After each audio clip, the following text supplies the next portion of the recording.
சீதாவும் அந்த டிராபிக் கான்ஸ்டபிளும் நிக்கிறாங்க ரெஜிஸ்டர் ஆபீஸ்ல. மீனாவை பார்த்த உடனே சீதா சொல்றாங்க, வாக்கா, உனக்காண்டி தான் இவ்வளவு நேரமா வெயிட் பண்ணிக்கிட்டு இருக்கேன். மீனாவும் சீதாவும் டிராபிக் கான்ஸ்டபிள கூட்டிட்டு ரெஜிஸ்டர் ஆபீஸுக்கு போறாங்க. முத்து கார்ல கிளம்பி வர்றாரு ரெஜிஸ்டர் ஆபீஸ்ல முருகனுக்கு விசாரிக்கிறதுக்கு.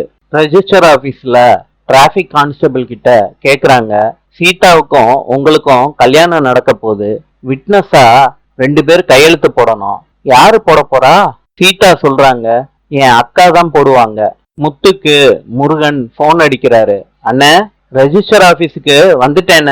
முத்துவும் போன் அட்டன் பண்ணி முருகன் சொல்றத கேக்குறாரு. இந்த டிராபிக் கான்ஸ்டபிளும் சீதாவும் மாலைய மாத்திக்கிறாங்க. ஐயர் மந்திரம் சொல்றாங்க. மீனா ரொம்ப சந்தோஷமா கல்யாணத்தை பாக்குறாங்க. மீனா பொண்ணையும் மாப்பிள்ளையும் போட்டோ எடுத்துக்கிறாங்க அவங்க மொபைல்ல. 2 பேரும் சிரிச்சபடி போஸ் கொடுக்கறாங்க.